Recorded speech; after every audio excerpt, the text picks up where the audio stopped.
Paktika province on the border with Pakistan is one of the main hubs for the Haqqani insurgent network. Pakistan was recently accused of supporting this group to attack American targets inside Afghanistan, something the country strongly denies. What's clear, though, is that insurgents, whether aided by the authorities or not, do operate from inside this often lawless area of Pakistan. 4 kilometres from the border lies an American base known as Fob Tillman. The soldiers who live out here rarely encounter IEDs or improvised explosive devices. It's rockets which cause them problems. Generally, they come from either the north or the southeast. Sometimes rockets are fired from the Pakistan side of the border. One of the soldiers caught a rocket attack on camera while filming his pet lizard. Oh shit! Incoming! Coming! Call it. Incoming!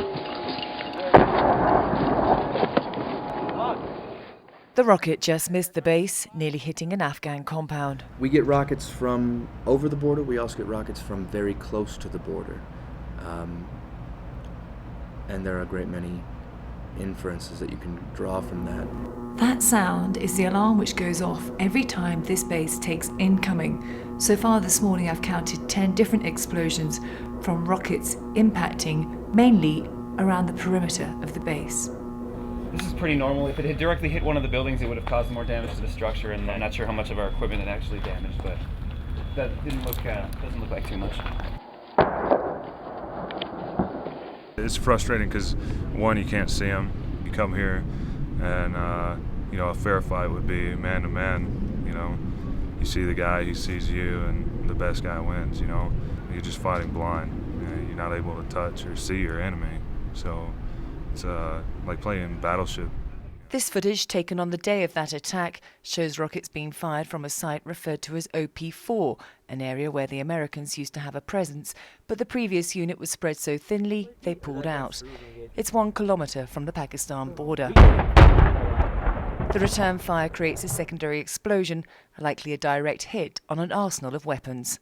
Total count for that day was 16 rockets, twice beating the daily record for this base. Well, usually when something like that happens, it's to cover up for something else or to get our attention someplace else so that they can do anything from resupplying other rocket positions to moving people from one place to another.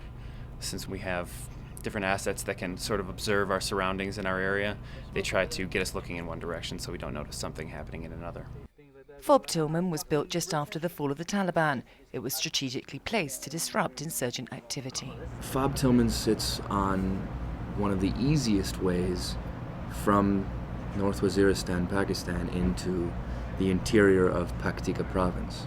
Because we are here, it causes the insurgents to have to move around us. It causes them to have to find little trails through the mountains to carry what they want to bring into Afghanistan on the backs of donkeys as opposed to in the backs of trucks. One soldier on this camp they call Rocket Magnet. 3 times he's had near misses. Recently a rocket impacted on his bed while he was sleeping. Waking up, my room was wrecked, and I was really groggy and disoriented. I stood up, and the bed that I was actually laying on, the end of it was blown off, and apparently, from what I was told, is that there was actually holes through the mattress. This is pretty much what it does. So pretty much the full warhead that you see right here, half that goes, more than half of it goes everywhere. So it's pretty deadly, pretty ruthless. There's multiple places on the base where it's exploded, hit the ground, and it's mushrooms out and sprays everywhere with shrapnel.